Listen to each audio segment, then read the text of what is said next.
esperança, a virtude teologal da esperança.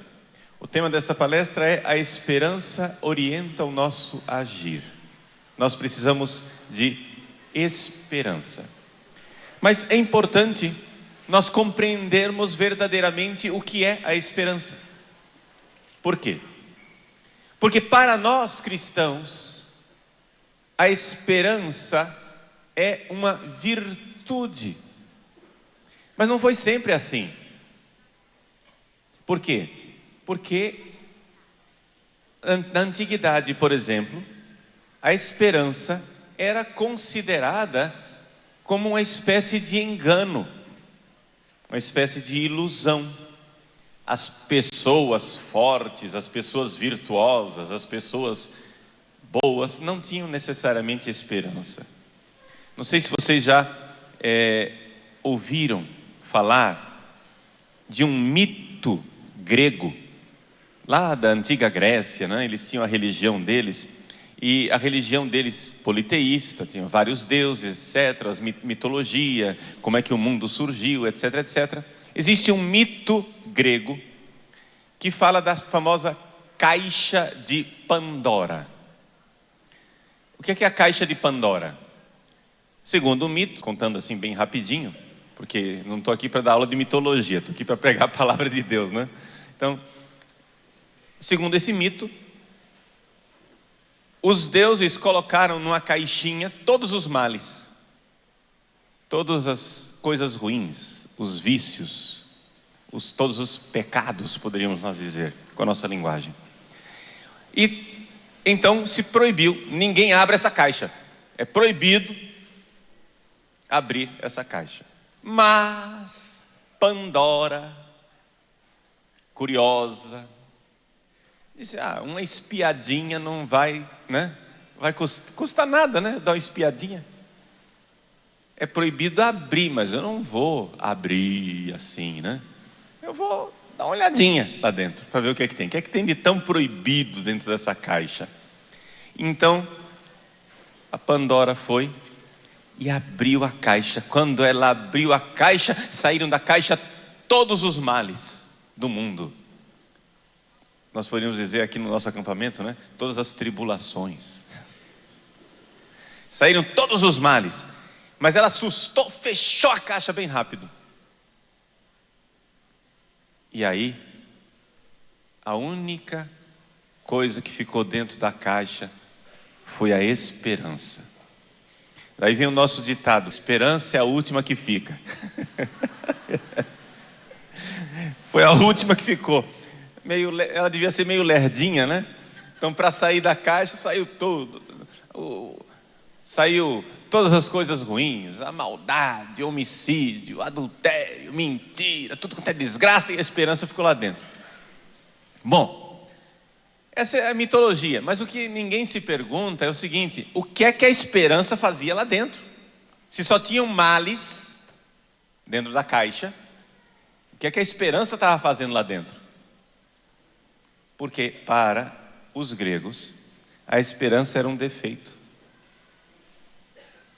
Ou seja, os gregos antigos, eles se achavam muito realistas, e eles fundaram uma cultura do desespero, uma cultura de quem sabia que não adianta esperar nada, e que se nós esperamos alguma coisa melhor dessa vida, isso daí é ilusão, você está se iludindo.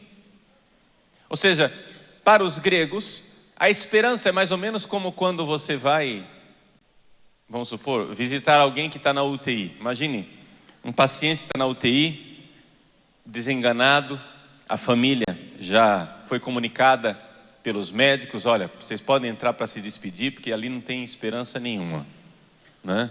Não tem futuro. O que a medicina tinha para fazer, já fez, agora é esperar acabar o restinho de vida que aquela pessoa tem. Aí a pessoa entra lá para visitar o sujeito na UTI. O sujeito na UTI está lá com oxigênio, com tubo de cá, tubo de lá, etc. Máquinas, fios ligados em tudo quanto é lugar, etc. Está lá naquela situação terrível que a gente sabe como é a UTI. Aí chega a visita E aí, fulano, como é que você está? Pior pergunta que você pode fazer para alguém na UTI. Pior pergunta que você pode fazer para alguém na UTI. Como é que eu estou? Eu estou ótimo, você não está vendo? Tudo bem. E aí, fulano? Olha só, cara. Aguenta firme aí. Tu vai superar essa, tá, meu? Você vai sair dessa. Nós estamos juntos. Hashtag tamo junto.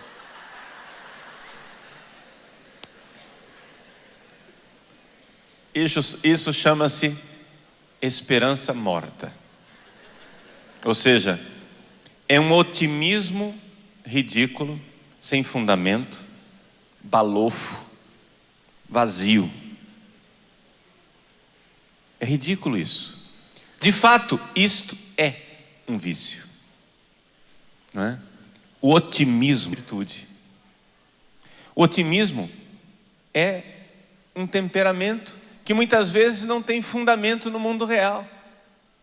Às vezes a pessoa tem razão para ser otimista, mas às vezes a situação, realisticamente, não adianta você ficar colorindo o mundo de cor-de-rosa quando as coisas não estão bem. Então, nesse sentido, a esperança, ela é um vício, porque na verdade ela não é uma visão do mundo real, é uma ilusão. Nós podemos dizer que é essa característica que nós temos, nós seres humanos temos essa inclinação para fugir dos nossos problemas. A gente foge.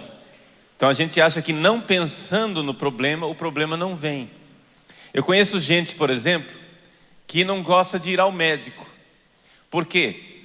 Porque o médico sempre vai achar uma doença.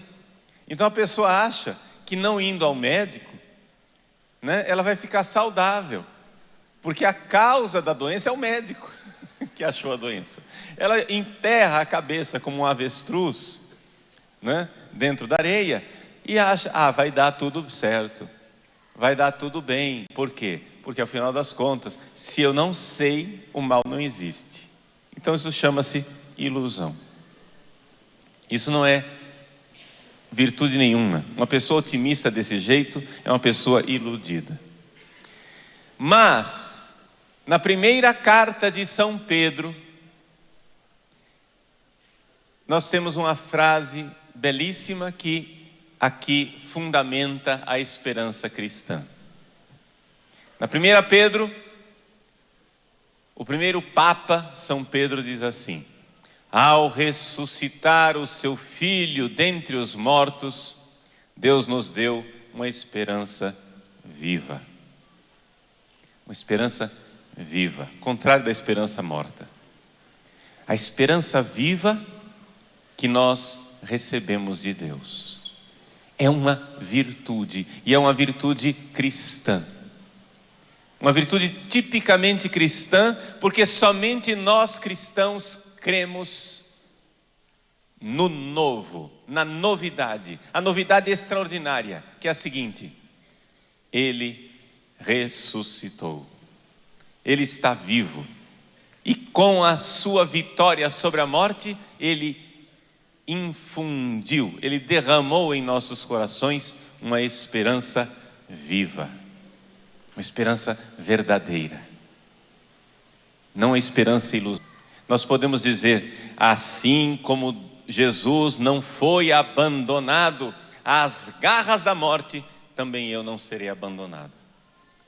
E quando tudo se encontra na pior situação possível, tudo se encontra na pior desgraça, ali acontece a graça. Ali acontece a graça. Quando nós chegamos ao fundo da parábola, ou seja, não sei quem estudou geometria, né? Uma parábola é uma curva que vai descendo, descendo, descendo, descendo. Quando você chega no fundo da parábola, ali começa a subida. Ali é a esperança cristã. A esperança cristã é assim, né? Quem já leu aquele famoso autor, o escritor que fez O Senhor dos Anéis, não é? Ele era um grande católico, um grande literato, estudioso de línguas antigas e também estudioso de literatura. Ele, para descrever o que é típico da esperança cristã, ele formou uma palavra que ele inventou. Chama-se de eucatástrofe. Eucatástrofe quer dizer o seguinte: ver as histórias bíblicas, as histórias dos santos, não é história, invenção, tá? Lorota, conversa, mito. Não, eu estou falando de história. Eu estou falando de ação de Deus na história real, no mundo. Quando você vai ver a história da salvação, você vê o seguinte: Deus age quando tudo parece finalmente perdido. Ou seja, a esperança cristã, ela encontra o seu objeto quando todos desesperaram. Ou seja, nós temos a esperança humana. A esperança humana é um otimismo. Todo mundo diz, não, mas agora vai dar certo. Todo mundo diz, não, mas agora eu vou conseguir. Quando finalmente você já tentou várias vezes, não, mas agora não é possível, não pode piorar, não pode ficar pior. Né? Como diz o ditado, se você acha que não pode ficar pior é porque você tem pouca imaginação. Né? Todo mundo diz, agora não pode ficar pior do que isso, não pode piorar. Quando todo mundo diz não pode piorar, aí acontece uma coisa pior ainda. Então, quando tudo parece sem esperança, ali acontece a intervenção divina. Parece que é quase que uma regra. Isso não é matemática, porque nas coisas de Deus não existe matemática. Deus é livre. O amor não pode ser reduzido numa fórmula, não é? O amor não pode ser assim, 2 mais 2 igual a 4. O amor é livre, o amor é mais do que nós podemos raciocinar. Deus é livre para agir quando Ele quer, como Ele quer, do jeito que Ele quer. E exatamente aí é que nós vemos que a esperança cristã, ela segue essa realidade. No fundo do poço, acontece quando eu tenho uma catástrofe, é o fundo da parábola. Aí acontece, segundo essa linguagem do Tolkien, uma eucatástrofe, ou seja, um acontecimento inesperado que de repente restaura tudo e de forma ainda melhor. Não restaura no sentido de que traz as coisas para como estava antes, mas produz um novo, como a ressurreição de Cristo. Cristo morreu na cruz, tudo parecia perdido. Quando a catástrofe, a tragédia se instaurou, ali acontece a eucatástrofe, ou seja, a ressurreição. E ali acontece a restauração, mas a restauração não é como antes. A restauração não nos leva ao status quo ante, mas nos leva a uma situação muito melhor, muito superior, porque a vida que Jesus recebeu com a ressurreição era uma vida superior àquela que Ele viveu antes. Antes Ele vivia na forma de servo, nas nossas misérias. Depois, como ressuscitado e glorioso, Ele aparece aos seus discípulos para doar, para dar a vida divina. Então eu gostaria de refletir com vocês, já que essa é uma característica da esperança cristã, eu gostaria de colocar para vocês um título de Nossa Senhora, que é um título ligado ao nosso país, ao Brasil. Nas caravelas de Cabral, foi trazida uma imagenzinha de Nossa Senhora. A primeira imagem de Nossa Senhora que foi trazida para a nossa terra foi Nossa Senhora da Esperança. E por que Nossa Senhora é Nossa Senhora da Esperança? Como o Brasil está precisando da intercessão de Nossa Senhora da Esperança. Bom, porque Nossa Senhora é a mãe da esperança. Por que nós saudamos no Salve Rainha, esperança nossa, salve. Spes nostra, salve. Por que ela é esperança? Vamos refletir um pouco sobre isso, para depois a gente aplicar na nossa vida.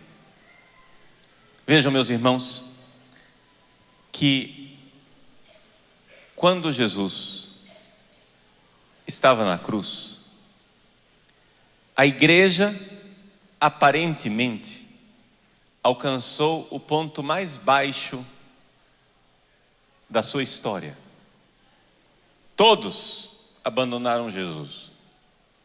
Quem ficou lá aos pés da cruz? Maria, mãe de Jesus, São João e as santas mulheres, Maria Madalena, Maria de Cleofas, Salomé.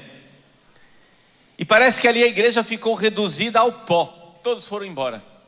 Ali a esperança abandonou. Parece que a Sexta-feira Santa foi o fundo da parábola. Mas se você for pensar bem, não é verdade. As coisas pioraram consideravelmente depois que Jesus morreu. Por quê? Porque até mesmo João e as mulheres santas abandonaram tudo. Gente, no sábado santo, a igreja desapareceu da face da terra. E a igreja continuou sobrevivendo em um coração. A igreja foi reduzida a uma única pessoa, Nossa Senhora. Por quê? Como que eu posso afirmar isso? Como é que eu posso dizer que a igreja sofreu uma reductio ad Mariam? Ela foi reduzida a Maria. Basta olhar no domingo de Páscoa de manhã. As santas mulheres, as portadoras dos perfumes, como dizem os gregos, os teólogos e padres gregos, as miróforas, as portadoras dos perfumes, as santas mulheres foram ao túmulo de manhã. Mas elas foram ao túmulo no domingo de manhã, esperando encontrar um cadáver. Isso é terrível. Porque significa que elas não tiveram fé na ressurreição de Jesus. Jesus anunciou por 3 vezes que ele ressuscitaria. Jesus anunciou, segundo os evangelhos sinóticos, 3 vezes a sua ressurreição.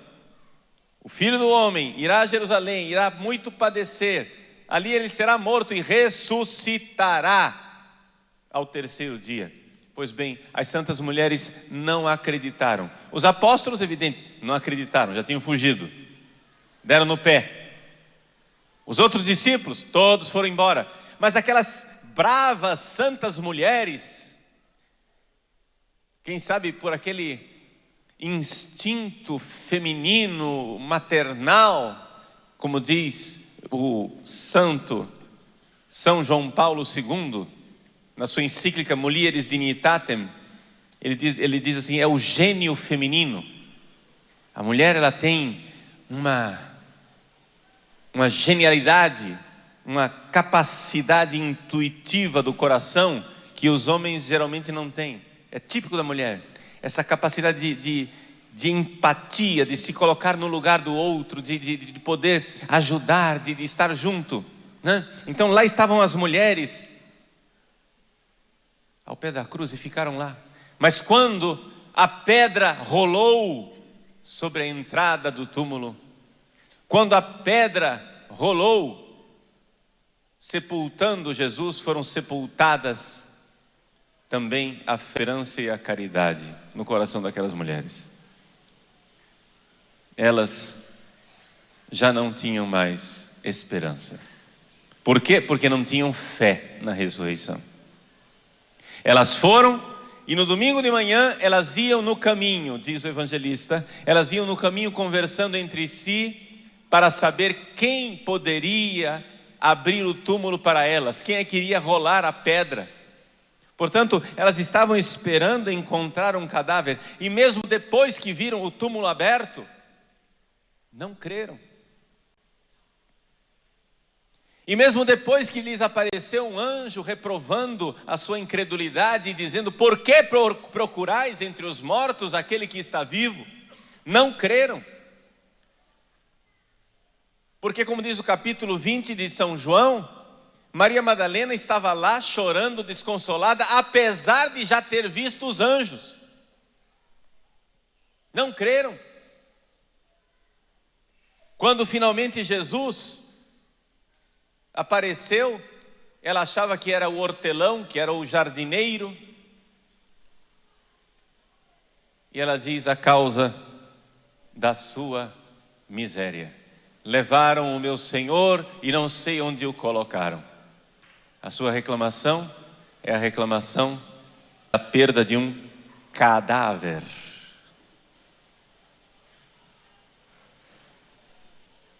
Meus irmãos, as santas mulheres faliram clamorosamente no sábado santo.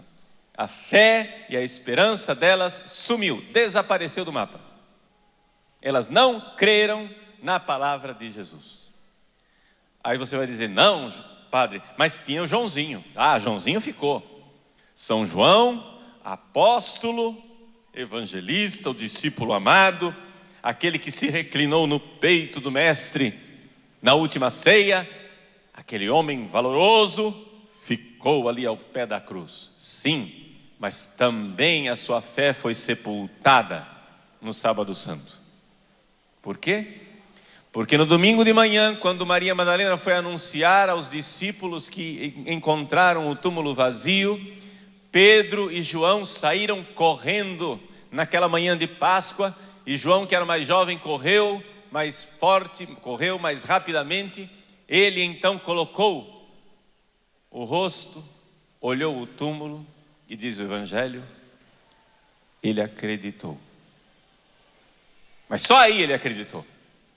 Se o Evangelho nos diz que João acreditou no domingo de manhã, é porque no sábado a fé de João também sucumbiu. A fé de João também desapareceu. Isso quer dizer que a fé desapareceu da face da terra. Mas, meus queridos, Nossa Senhora permaneceu de pé. E como nós sabemos disso? Porque é evidente. A tradição nos diz isso, mas também, se você for pensar, a própria Sagrada Escritura diz indiretamente. Quando as santas mulheres foram lá levar os perfumes para embalsamar o corpo de Cristo, por que é que Maria não estava com elas? Por que é que Nossa Senhora não estava com elas? Era uma mãe zelosa, prestimosa, uma mãe que esteve lá ao pé da cruz o tempo todo. Ela recebeu o cadáver do seu filho morto nos braços. Ela recebeu Jesus ali morto. Ela teve que enterrar Jesus às pressas, porque o sol já se punha e iniciaria o sábado e já não podia mais cuidar, não poderiam enterrá-lo como ele merecia. Era necessário esperar que o sábado passasse. Enterraram às pressas. Por que esta mãe querida não estava lá no domingo de manhã, naquele túmulo, para a última vez ver o cadáver do seu filho? Qual é a mãe que se recusa de ir ao velório do seu próprio filho? Que mãe não gostaria de ver pela última vez aquele corpo que saiu de suas entranhas?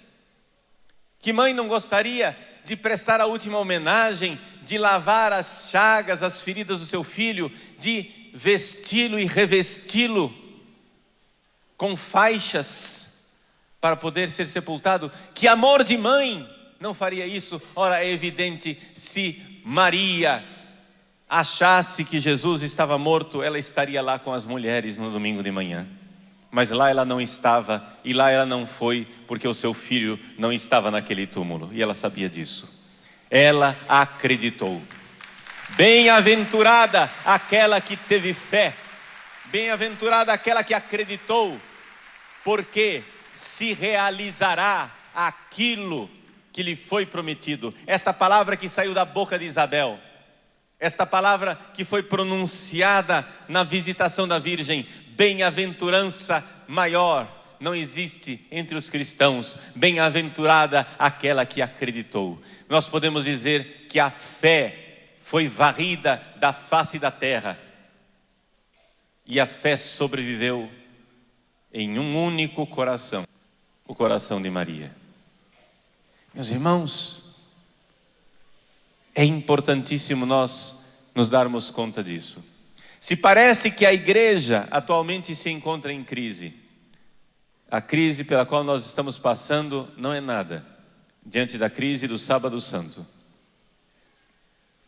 Se nós nos sentimos poucos, os que cremos, se nós nos sentimos poucos, aqueles que ficamos fiéis e permanecemos na fé católica, se nós nos sentimos sozinhos e isolados, abandonados e fora daquela proteção bonita que era uma sociedade cristã, uma sociedade católica, uma sociedade que acreditava, se nós hoje nos sentimos dentro de nossa própria família, abandonados porque somos os únicos a crer,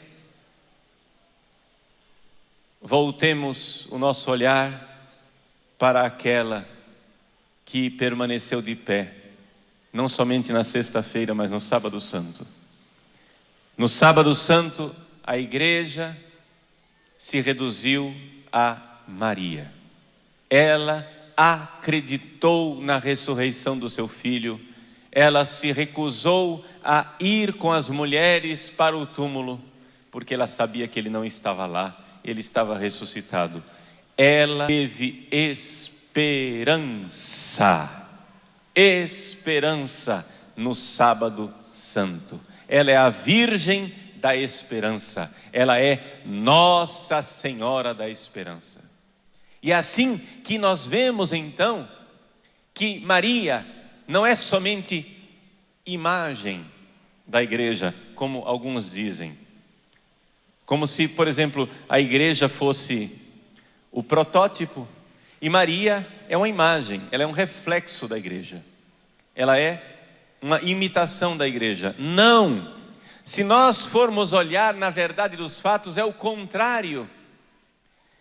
Maria é o modelo da igreja. E a igreja, porquanto imitar Nossa Senhora, porquanto for semelhante a ela, será a igreja. Ou seja, a igreja deverá imitar, e é por isso que nós a chamamos de mãe da igreja, porque é dela, como modelo, que surge a igreja. Se nós tivermos aquela fé, se nós tivermos aquela esperança, se nós tivermos aquela caridade inquebrantável por nosso Senhor Jesus Cristo, nós seremos igreja, porquanto tivermos um coração semelhante ao seu coração imaculado.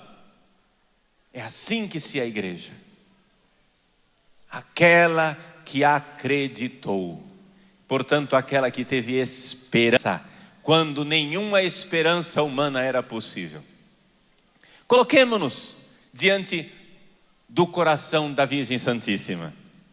Foi ela quem ouviu do anjo a promessa: aquele que for nascer de ti, ele se sentará no trono de seu pai Davi, disse o anjo Gabriel. Que pensamentos, que tentações não devem ter invadido o coração da Virgem Santíssima, porque é claro, existe uma inimizade entre ela e Satanás, e não vamos pensar que Satanás não tenha tentado Nossa Senhora. Se Satanás tentou Jesus, tentou também a Virgem Santíssima. Que pensamentos, que tentações, que torturas terríveis o diabo não deve ter sugerido ao coração da Virgem quando ela finalmente recebeu o filho morto nos seus braços. Ele se sentará no trono do seu pai Davi. Gente, aqui nós temos uma fé muito maior do que a de Abraão. Abraão estava disposto a sacrificar Isaque, o filho da promessa, mas Isaque não chegou a morrer. Maria recebeu o filho da promessa, e diante de todas as promessas de Deus, ela viu naquele cadáver, nos seus braços, a desilusão de todas as ilusões, a desesperança de todas as esperanças humanas. Naquele momento em que ela recebeu o filho morto em suas mãos, não era possível nenhuma esperança humana, não era possível nenhuma força humana que dissesse: não, ainda não acabou. Acabou. A pedra rolou sobre o túmulo, não havia mais esperança humana, não havia mais esperança, então é necessário a esperança divina. É aqui que nós então começamos a compreender o que é a virtude da esperança. Vejam o que é a virtude da esperança. Vamos dar uma definição. A virtude da esperança é uma graça de Deus. Ela é uma virtude teologal, portanto, ela é uma graça de Deus. Deus nos dá a virtude da esperança. A virtude da esperança não se compra, não se vende, não se aluga, né? Não se faz financiamento, leasing, nada, não adianta. Cartão de crédito, parcelar, não tem. A virtude da esperança ou Deus lhe dá ou você não. Você não tem condições de, por suas forças, ter a virtude da esperança. Vejam, a virtude da esperança é uma virtude sobrenatural. E as pessoas não entendem a palavra sobrenatural. Sobrenatural quer dizer o seguinte: que está acima da sua natureza. Quer dizer que a sua natureza não dá conta. Ou seja, se eu tenho uma força natural, é aquilo que a minha natureza dá conta. Uma força sobrenatural é aquilo que nenhum ser humano daria conta. Está entendendo? Então, a virtude da esperança, ela é sobrenatural. Não adianta você achar que você vai ter força para ter ela. Ela é infundida em nosso coração. Mas ela é infundida em nosso coração quando, Padre Paulo?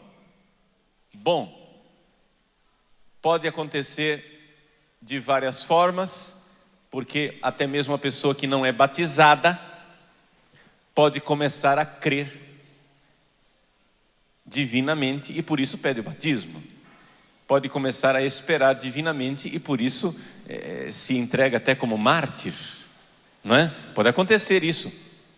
Mas o normal é que essa virtude ela é infundida em nós pelo batismo.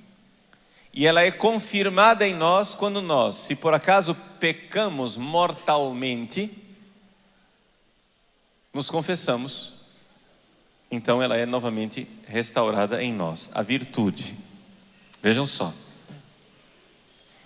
A virtude da esperança então, se você está sentindo que a sua esperança está abalada, faça um exame de consciência e veja se você não precisa de confissão, se você por acaso não perdeu o estado de graça, se você está em pecado mortal. Se você está em pecado mortal, a primeira coisa que você deve fazer para ter a virtude da esperança de volta é se confessar. Porque todas as pessoas que estão em estado de graça têm a virtude da esperança. Tá? Então, eu não estou dizendo que somente quem está em estado de graça tem a esperança. Mas eu estou te dando uma coisa bem prática. Não vamos entrar em teorias aqui teológicas. Eu quero que seja bem prático. Padre, eu estou sem esperança. O que eu faço? Primeira coisa, meu filho, estado de graça. Vai se confessar, vagabundo. Toma vergonha na sua cara. Pede perdão dos seus pecados e faz propósito de não pecar mais.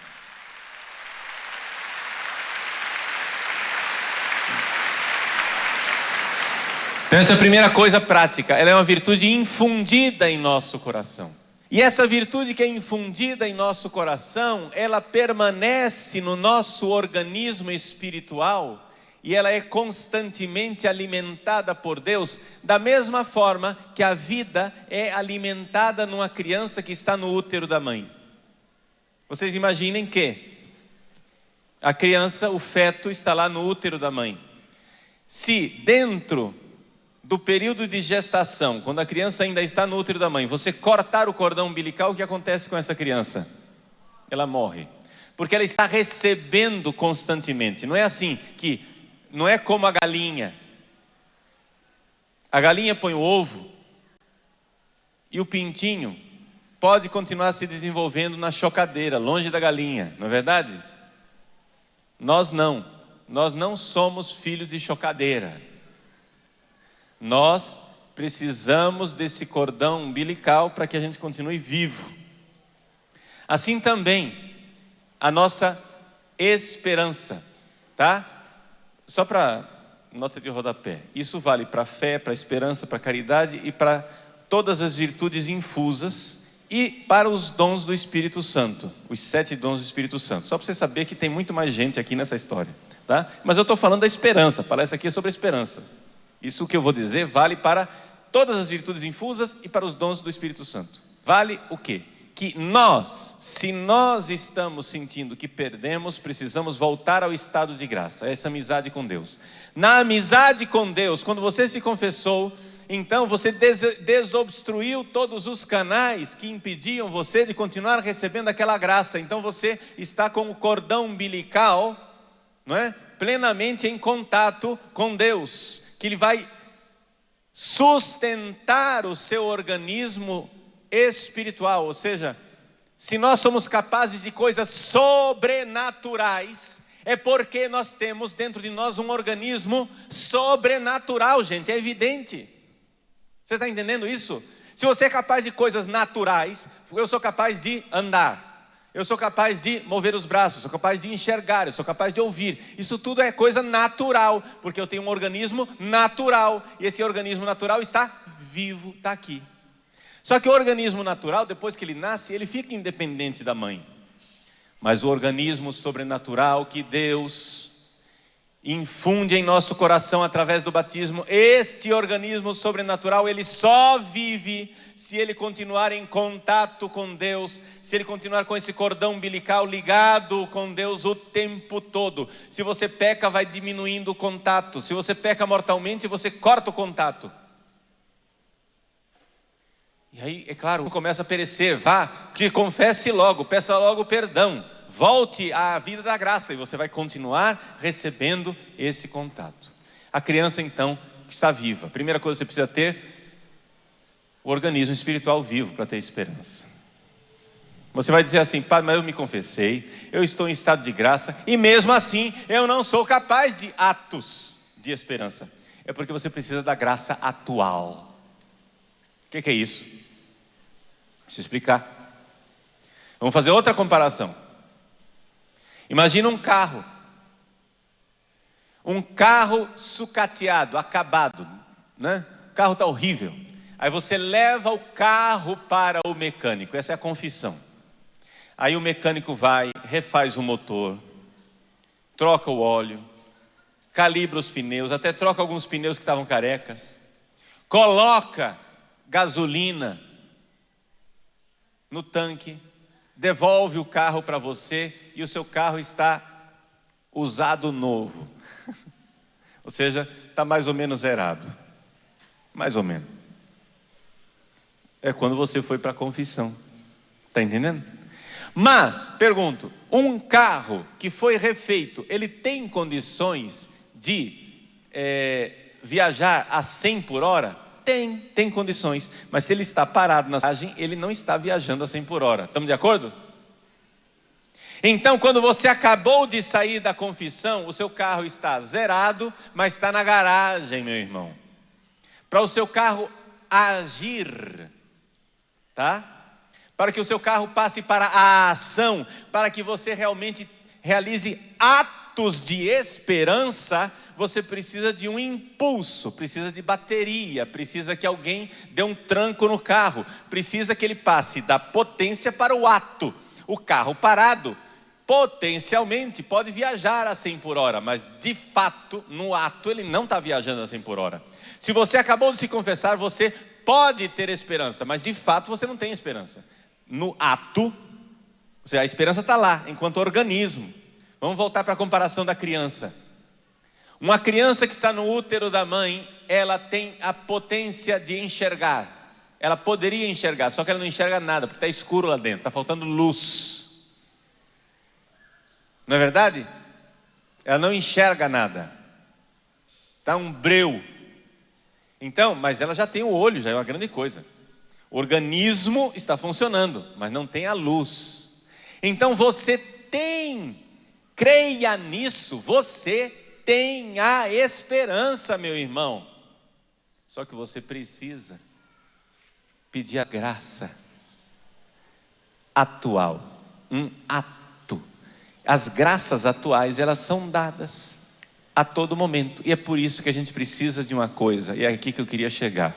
Ufa, depois de tanta explicação, cheguei na coisa mais prática e mais importante. Chama-se oração. Você precisa de oração. Se você não rezar, você não vai ter esperança. A graça atual é uma realidade que nós precisamos pedir. Você precisa pedir para Deus. Então, o que é que nós vamos pedir? O que é a virtude da esperança? Eu comecei uma definição. É uma graça infundida em nosso coração, infundida em nossa alma, mais especificamente infundida em nossa vontade, a nossa força de vontade, para confiar, se agarrar na palavra de Deus que nos promete o quê? A vida eterna e os meios para alcançá-la. A vida eterna e os meios para alcançá-la. É isto que Ele nos promete. Vou preparar-vos um lugar. Na casa do meu Pai existem muitas moradas. Para onde eu vou vocês não podem ir agora, mas vocês vão lá depois. Eu vou para o céu, vocês também vão para o céu. Eu quero o céu. Essa é a esperança cristã. A esperança cristã chama-se céu. E os meios necessários para ir para o céu. Então, se você quiser olhar um pouco, sendo bem prático, como é que você vai alimentar a sua vida de esperança? Você tem que olhar para o modelo de oração que Jesus nos ensinou, que é o Pai Nosso, para ver se a sua vida de oração está bem, porque se a sua vida de oração está bem, você vai ter esperança. Se a sua vida de oração está mal, você não vai ter esperança. Então, a gente pergunta, será que a sua esperança é cristã? Será que a sua esperança é uma esperança viva, ou você tem uma esperança morta? Vamos fazer o exame de consciência? Vamos lá, vamos ser bem práticos. Vai lá, pensa agora. Quais foram suas últimas 10 orações? Seus últimos pedidos a Deus? O que é que você pediu? Você pediu para ganhar na Mega Sena acumulada? Pediu para o seu filho arranjar emprego? Pediu para a sua família que está abalada se reconciliar? Você pediu o quê? Pediu a cura de uma doença? Você pediu... Lembre dos seus pedidos, ok? Todo mundo lembrou aí dos seus pedidos? Sua listinha? Está todo mundo com a listinha na mão? A listinha, né? Está aí na cabeça? O que é que você pediu para Deus? Muito bem. Agora vamos fazer uma comparação com o que Jesus nos ensina a pedir. Primeira coisa, Pai nosso que estás nos céus. Até aí não tem pedido nenhum. É uma profissão de fé. Eu estou dizendo, Pai nosso, Ele está perto de nós. Estás no céu, Ele é grandioso e transcendente. As duas coisas, longe e perto. Pai querido no coração. No céu, quer dizer, maravilhoso, mais do que o meu coração pode conter. Aí vem o primeiro pedido, são 7. Nós vamos analisar só 4. Os outros 3 eu vou deixar para a próxima palestra, porque tem que ter cenas dos próximos capítulos. Primeiro pedido: santificado seja o vosso nome.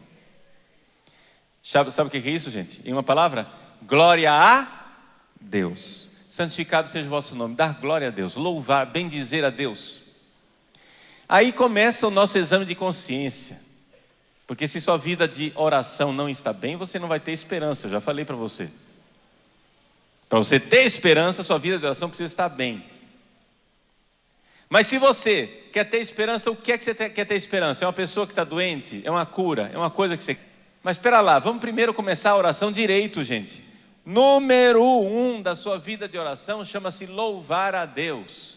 A igreja nos ensina isso na liturgia. Nós dizemos assim: glória a Deus nas alturas, e diz assim: nós vos louvamos, nós vos bendizemos, nós vos adoramos, nós vos glorificamos, nós vos damos graças pelo quê? Porque Ele me curou o dedão do pé. Não. Porque Ele arranjou emprego para o meu filho. Não. Porque Ele fez não sei o quê. Nada disso. Nós vos damos graças por vossa imensa glória. Nós louvamos a Deus não pelo que Ele faz. Em primeiro lugar, a gente louva a Deus por aquilo que Ele é. Deus é amor infinito, maravilhoso, extraordinário. Só o fato dele existir já é uma glória imensa, já é uma coisa linda. Então, nós precisamos voltar a louvar. Que se você não tem uma vida de louvor, como é que você vai ter uma vida de esperança? Nossa Senhora é modelo para nós, a Virgem da Esperança. A minha alma engrandece o Senhor. A minha alma engrandece o Senhor, o Magnificat, o louvor, a ação de graças, a glória, a majestade de Deus. Deus é Deus e eu nada sou. Adorar a Deus, louvar, bendizer. Se a sua vida de oração não tem louvor, não tem adoração, não tem ação de graças, você é uma alma doente. A sua alma está doente. A criancinha no feto está tendo pouco contato lá com a vida divina, a vida agraciada. Você trate de pôr o joelho no chão e adorar a Deus. Trate de elevar o seu coração, corações ao alto. Coração para as coisas do alto, louve a Deus, louvor, ação de graças, porque por pior que possam estar as coisas nesta terra, existe uma glória no céu, onde nada disso tem lugar. Vejam, gente, existe uma coisa, imagine que nós estamos aqui numa tragédia, na sua vida, uma tempestade. Imaginem só, uma tormenta, um furacão, um tornado vindo aqui, varrendo tudo, levando tudo, destruindo tudo, absolutamente tudo, tudo, um desastre total. Acima das nuvens, o sol brilha e as coisas estão perfeitas, não tem problema nenhum. A tempestade é local, é uma coisinha de nada. Acontece uma tempestade, um tornado nos Estados Unidos, você nem... Pois bem, o sol lá em cima não está sendo afetado por essa miséria. Isso pode parecer loucura, mas se nós queremos ter uma esperança viva, nós precisamos lembrar o seguinte, gente: por maior que seja o mal é uma sombra ridícula, passageira, é um pó diante de Deus. Não existe uma verdadeira batalha entre o bem e o mal, no sentido de que Deus está brigando com o diabo. Não, a batalha entre o bem e o mal acontece no seu coração, porque Deus está transcendente. O diabo sabe que não pode atingi-lo. A batalha está em você, porque o diabo sabe que pode atingir você. Mas a pergunta não é, quem será que vai vencer no final? Não tem essa pergunta, gente. Deus vencerá, Deus é infinito e o diabo é ridículo. Deus é infinito e o mal é um pó.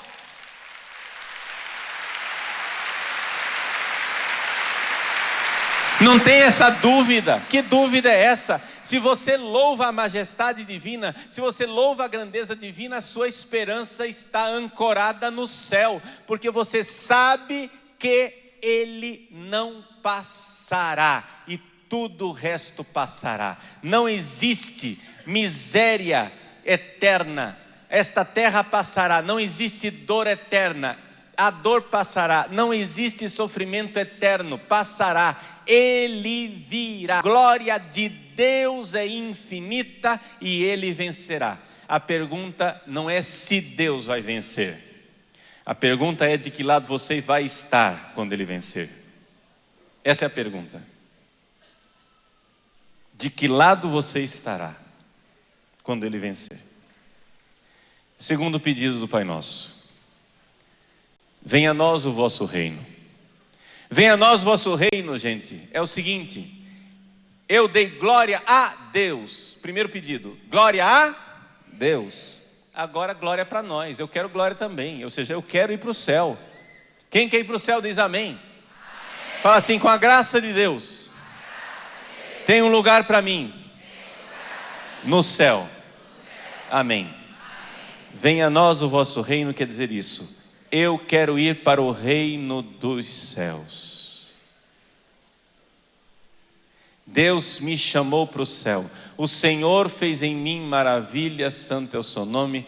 Todas as gerações me chamarão de bem-aventurada. Quer dizer, a glória de Deus nos espera no céu. Pergunta.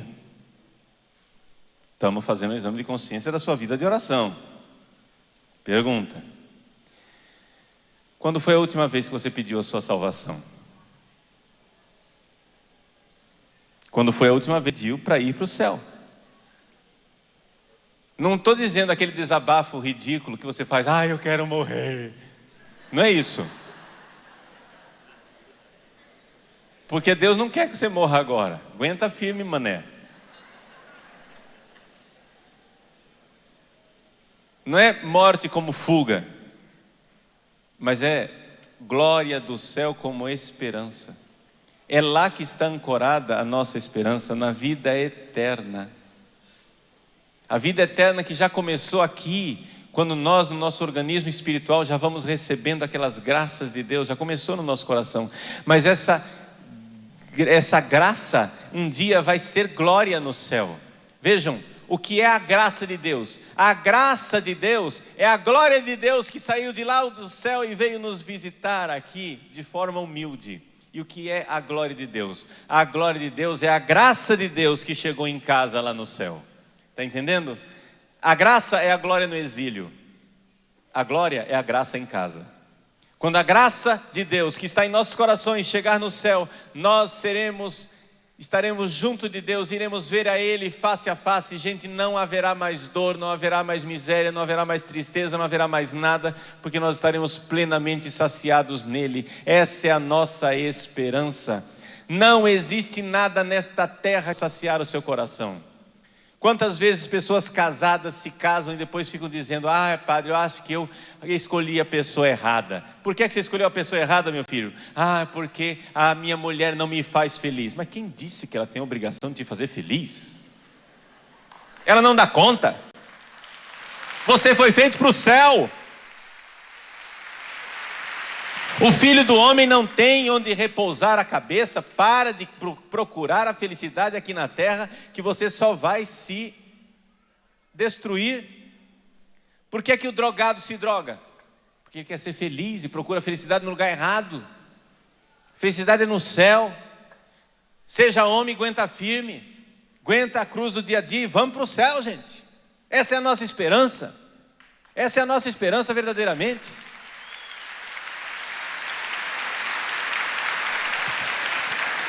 Diz a tradição que depois que Jesus subiu aos céus,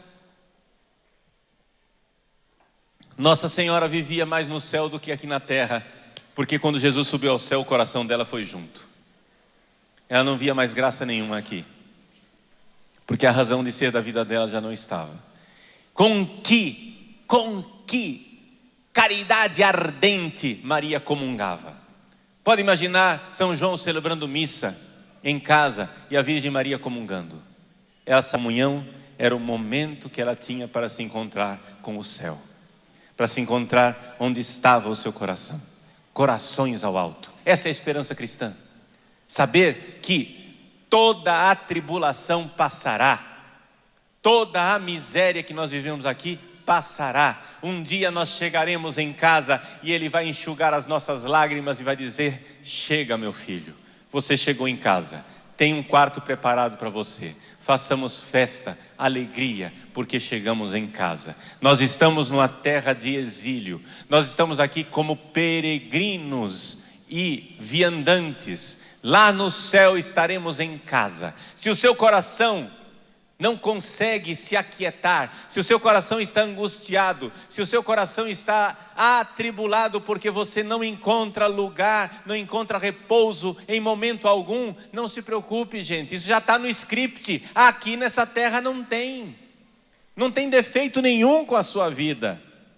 Se o seu coração está angustiado porque você não encontra repouso, saiba, faz parte.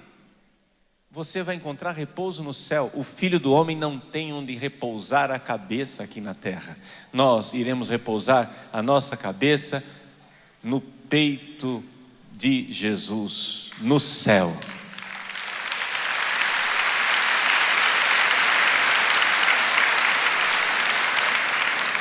Terceiro pedido: seja feita a vossa vontade, assim na terra como no céu. Bom, então, espera lá. O que quer dizer? Primeiro pedido, glória a Deus. Segundo pedido, glória para nós. Nós queremos ir para o céu também. Então, o terceiro pedido é o seguinte: como é que eu faço para chegar lá? Eu preciso de um veículo. Obediência à vontade de Deus. Seja feita a vossa vontade. Quando uma pessoa, isso é típico da oração cristã, quando uma pessoa vai para um terreiro de macumba, não estou aqui criticando, né, a religião dos outros, eu estou comparando para entender a nossa. E porque aqui nós somos cristãos e achamos que a nossa é melhor. Se a gente não achasse que era melhor, a gente trocava de religião, mas a gente acha que a nossa é melhor, não é assim? A gente acha que a nossa está certa, não é isso? É normal. Quando você não gosta de uma opinião, sabe o que você faz? Você muda de opinião. Quando você não gosta de uma religião, sabe o que você faz? Você muda de religião. Por quê? Porque, graças a Deus, nós podemos fazer isso na busca da verdade. E nós estamos convencidos solidamente que o cristianismo é a verdade. É a verdade. Porque se não fosse assim, nós cristãos, nós tínhamos mudado de religião, não é verdade? E nós achamos que isso é tão verdadeiro, que nós queremos que você que está aí em casa assistindo e não é cristão, faça essa experiência maravilhosa de ser católico. Vem para cá você também.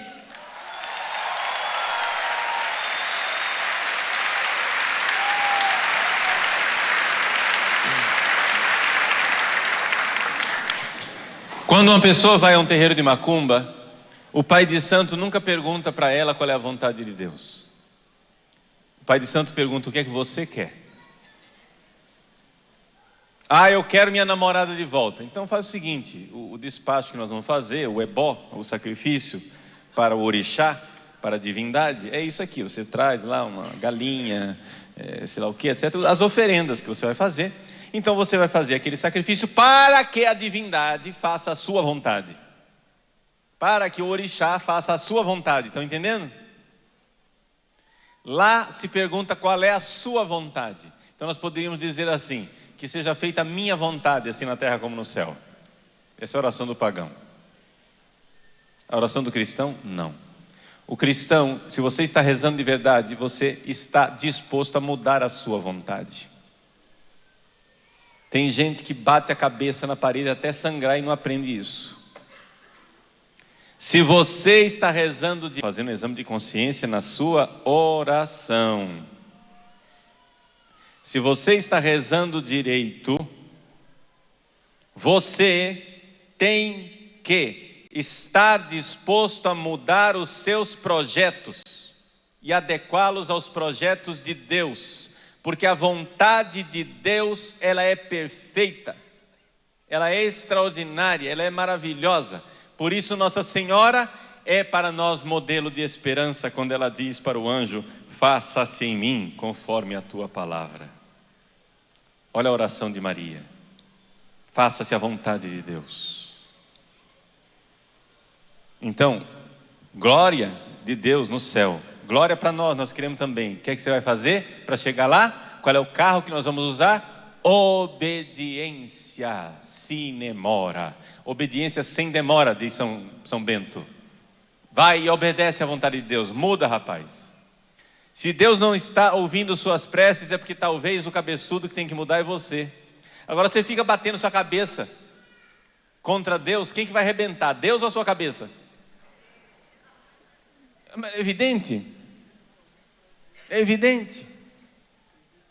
Como é que você quer ter esperança sendo cabeçudo, soberbo, arrogante desse jeito, querendo impor suas vontades, querendo impor os seus caprichos em Deus? Que adianta eu ficar rezando: meu Deus, eu não quero ser careca, vai Jesus, cria cabelo na minha cabeça. Gente, é melhor eu me conformar à vontade de Deus. Mas não se preocupe, eu vou ressuscitar cabeludo.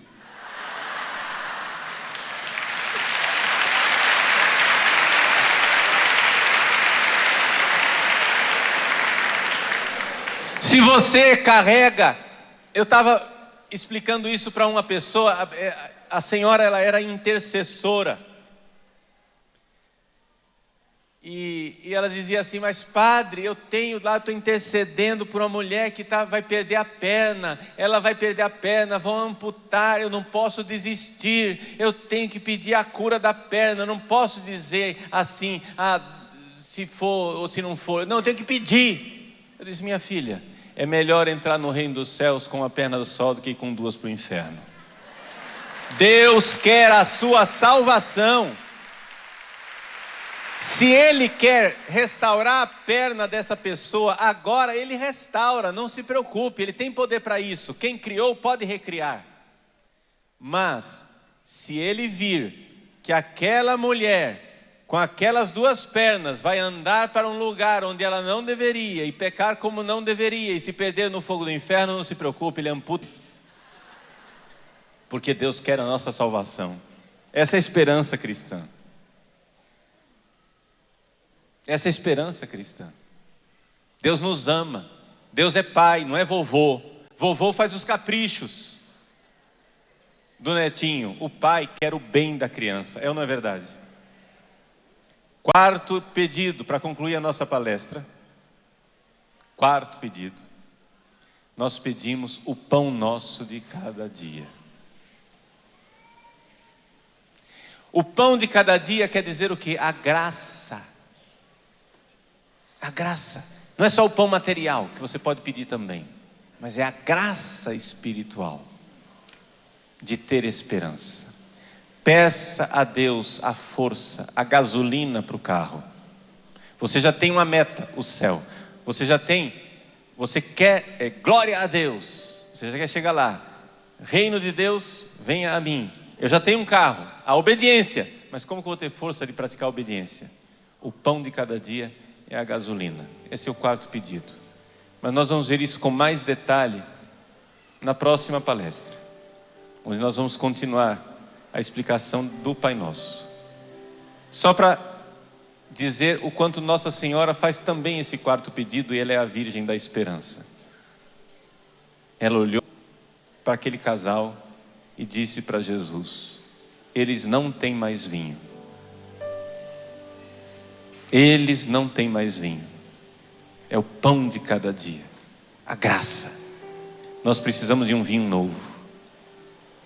Nós precisamos verdadeiramente que Deus, na sua glória do céu, nos dê os meios necessários para alcançar a salvação.